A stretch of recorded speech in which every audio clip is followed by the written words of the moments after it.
صحابہ کرام رضی اللہ عنہم کی صفات کے بارے میں صحابہ کرام رضی اللہ عنہم کے اقوال۔ اللہ تعالیٰ کے قول کنتم خیر امت اخرجت للناس، تم ہو بہتر سب امتوں سے جو بھیجی گئی عالم میں۔ اس کی تفسیر کے بارے میں حضرت سدی حضرت عمر رضی اللہ عنہ کا ارشاد نقل کرتے ہیں کہ اگر اللہ تعالیٰ چاہتے تو انتم فرماتے، جس کا ترجمہ تم ہے، پھر تو ہم سب مراد ہوتے، چاہے امر بالمعروف اور نہی عن المنکر کریں یا نہ کریں۔ لیکن اللہ تعالیٰ نے کنتم فرمایا جو محمد صلی اللہ علیہ وسلم کے صحابہ کرام رضی اللہ عنہم کے بارے میں خاص ہے۔ اس کا ترجمہ تھے تم ہے، وہ خیر امت ہیں، اور جو ان جیسے کام کرے گا وہ خیر امت بنے گا۔ حضرت قتادہ رضی اللہ تعالیٰ عنہ فرماتے ہیں کہ حضرت عمر رضی اللہ تعالیٰ عنہ نے کنتم خیر امت اخرجت للناس آیت تلاوت فرمائی اور پھر فرمایا کہ جو شخص اس خیر امت میں سے ہونا چاہتا ہے وہ اس شرط کو پورا کرے جو اللہ تعالیٰ نے اس آیت میں خیر امت ہونے کے لیے ذکر فرمائی ہے، اور وہ شرط امر بالمعروف اور نہی عن المنکر ہے۔ حضرت ابن مسعود رضی اللہ تعالیٰ عنہ فرماتے ہیں کہ اللہ تعالیٰ نے تمام بندوں کے دلوں پر پہلی دفعہ نگاہ ڈالی تو ان میں سے محمد صلی اللہ علیہ وسلم کو پسند فرمایا اور انہیں اپنا رسول بنا کر بھیجا اور ان کو اپنا علم خاص عطا فرمایا۔ پھر دوبارہ لوگوں کے دلوں پر نگاہ ڈالی اور آپ کے لیے صحابہ رضی اللہ تعالیٰ عنہم کو چنا اور ان کو اپنے دین کا مددگار اور نبی صلی اللہ علیہ وسلم کی ذمہ داری کا اٹھانے والا بنایا۔ لہذا جس چیز کو مومن یعنی صحابہ کرام رضی اللہ عنہم اچھا سمجھیں گے وہ چیز اللہ کے ہاں بھی اچھی ہوگی، اور جس چیز کو برا سمجھیں گے وہ چیز اللہ کے ہاں بھی بری ہوگی۔ حضرت عبداللہ ابن عمر رضی اللہ تعالیٰ عنہ فرماتے ہیں کہ جو آدمی کسی کے طریقے کو اختیار کرنا چاہے تو اسے چاہیے کہ وہ ان لوگوں کا طریقہ اختیار کرے جو دنیا سے جا چکے ہیں، اور یہ لوگ نبی کریم صلی اللہ علیہ وسلم کے صحابہ رضی اللہ عنہم ہیں، جو کہ اس امت میں سب سے بہترین اور سب سے زیادہ نیک دل اور سب سے زیادہ گہرے علم والے اور سب سے کم تکلف برتنے والے تھے۔ یہ ایسے لوگ ہیں جن کو اللہ تعالیٰ نے اپنے نبی صلی اللہ علیہ وسلم کی صحبت کے لیے اور اپنے دین کو دنیا میں پھیلانے کے لیے چن لیا ہے، لہذا ان جیسے اخلاق اور ان جیسی زندگی گزارنے کے طریقے اپناؤ۔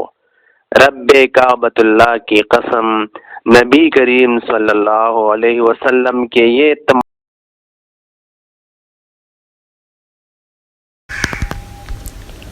حضرت ابن مسعود رضی اللہ تعالیٰ عنہ اپنے زمانے کے لوگوں کو مخاطب ہوتے ہوئے فرماتے ہیں کہ تم حضور صلی اللہ علیہ وسلم کے صحابہ سے زیادہ روزے رکھتے ہو اور زیادہ نمازیں پڑھتے ہو اور زیادہ محنت کرتے ہو، حالانکہ وہ تم سے زیادہ بہتر تھے۔ لوگوں نے کہا اے ابو عبد الرحمن، یہ ابن مسعود رضی اللہ عنہ کی کنیت ہے، وہ ہم سے کیوں بہتر ہیں؟ تو انہوں نے فرمایا اس لیے کہ وہ تم سے زیادہ دنیا سے بے رغبت اور آخرت کے تم سے زیادہ مشتاق تھے۔ حضرت ابو وائل کہتے ہیں کہ حضرت عبداللہ ابن مسعود رضی اللہ تعالیٰ عنہ نے سنا کہ ایک آدمی یوں کہہ رہا تھا کہ کہاں ہیں وہ لوگ جو دنیا سے بے رغبت ہیں اور آخرت کے مشتاق ہیں؟ تو حضرت عبداللہ رضی اللہ تعالیٰ عنہ نے فرمایا کہ وہ تو جابیہ والے وہ لوگ ہیں۔ جابیہ ملک شام کی ایک بستی کا نام ہے جو کہ حضرت عمر رضی اللہ تعالیٰ عنہ کے زمانہ میں اسلامی لشکروں کا مرکز تھا جن کا قیصر روم سے مقابلہ ہوا تھا، جن میں سے 500 مسلمانوں نے یہ عہد کیا تھا کہ قتل ہو جائیں گے مگر واپس نہیں جائیں گے۔ لہٰذا ان لوگوں نے اس زمانے کے رواج کے مطابق جان دینے کے لیے سر منڈوا دیے اور دشمن میں گھس گئے اور ایک کے علاوہ باقی سب شہید ہو گئے۔ اسی نے آ کر ان کے شہید ہونے کی خبر دی۔ حضرت ابن عمر رضی اللہ تعالیٰ عنہما نے ایک آدمی سے سنا کہ وہ کہہ رہا تھا کہ کہاں ہیں وہ لوگ جو دنیا سے بے رغبت ہیں اور آخرت کے مشتاق ہیں؟ تو حضرت ابن عمر نے اسے حضور اقدس صلی اللہ علیہ وسلم کی اور حضرت ابوبکر رضی اللہ تعالیٰ عنہ اور حضرت عمر رضی اللہ تعالیٰ عنہ کی قبریں دکھا کر کہا کہ ان کے بارے میں تم پوچھ رہے ہو۔ حضرت ابو اراکا فرماتے ہیں کہ میں نے ایک دن حضرت علی رضی اللہ تعالیٰ عنہ کے ساتھ فجر کی نماز پڑھی۔ جب آپ نماز سے فارغ ہوئے اور داہنی طرف رخ کر کے بیٹھ گئے تو ایسے معلوم ہو رہا تھا کہ آپ بے چین اور غمگین ہیں، حتیٰ کہ جب سورج مسجد کی دیوار سے ایک نیزہ بلند ہوا تو انہوں نے 2 رکعت نماز پڑھی، پھر اپنے ہاتھ کو پلٹ کر فرمایا کہ اللہ کی قسم میں نے حضرت محمد صلی اللہ علیہ وسلم کے صحابہ کو دیکھا ہے، آج ان جیسا کوئی نظر نہیں آتا ہے۔ صبح کے وقت ان کی یہ حالت ہوتی تھی کہ رنگ زرد اور بال بکھرے ہوئے اور جسم غبار آلود ہوتا تھا۔ ان کی پیشانی پر سجدہ کا اتنا بڑا نشان نمایاں ہوتا تھا جتنا بڑا نشان بکری کے گھٹنے پر ہوتا ہے۔ ساری رات اللہ کے سامنے سجدہ کرتے ہوئے اور کھڑے ہو کر قرآن کی تلاوت کرتے ہوئے گزار دیتے تھے اور سجدہ اور قیام ہی میں راحت حاصل کرتے تھے۔ جب صبح ہو جاتی اور وہ اللہ کا ذکر کرتے تو ایسے جھومتے جیسے کہ تیز ہوا کے دن یا باد صبا کے وقت درخت جھومتا ہے، اور اس طرح روتے کہ کپڑے گیلے ہو جاتے۔ خدا کی قسم ان کے رونے سے یوں نظر آتا تھا کہ گویا انہوں نے رات غفلت میں گزار دی ہو۔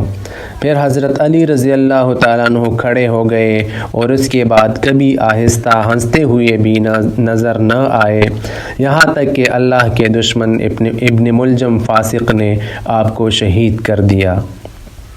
حضرت زرار بن زمرہ کنانی حضرت معاویہ رضی اللہ تعالیٰ عنہ کی خدمت میں گئے تو حضرت معاویہ رضی اللہ تعالیٰ عنہ نے ان سے فرمایا کہ میرے سامنے حضرت علی رضی اللہ تعالیٰ عنہ کے اوصاف بیان کیجئے۔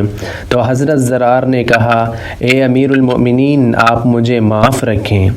اس پر حضرت معاویہ رضی اللہ تعالیٰ عنہ نے فرمایا کہ میں معافی نہیں دوں گا، ضرور بیان کرنے ہوں گے۔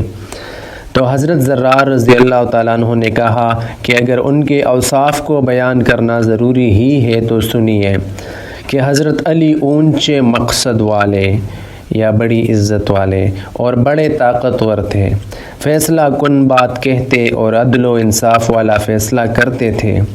آپ کے ہر پہلو سے علم پھوٹتا تھا، یعنی آپ کے اقوال و افعال اور حرکات و سکنات سے لوگوں کو علمی فائدہ ہوتا تھا اور ہر طرف سے دانائی ظاہر ہوتی تھی۔ دنیا اور دنیا کی رونق سے ان کو وحشت تھی۔ رات اور رات کے اندھیرے سے ان کا دل بڑا مانوس تھا، یعنی رات کی عبادت میں ان کا دل بہت لگتا تھا۔ اللہ کی قسم وہ بہت زیادہ رونے والے اور بہت زیادہ فکر مند رہنے والے تھے۔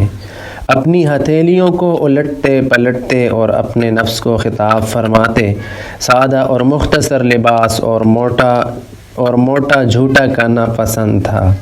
اللہ کی قسم وہ ہمارے ساتھ ایک عام آدمی کی طرح رہتے۔ جب ہم ان کے پاس جاتے تو ہمیں اپنے قریب بٹھا لیتے اور جب ہم ان سے کچھ پوچھتے تو ضرور جواب دیتے، اگرچہ وہ ہم سے بہت گھل مل کر رہتے تھے، لیکن اس کے باوجود اس کی ہیبت کی وجہ سے ہم ان سے بات نہیں کر سکتے تھے۔ جب آپ تبسم فرماتے تو آپ کے دانت پروے ہوئے موتیوں کی طرح نظر آتے۔ دینداروں کی قدر کرتے۔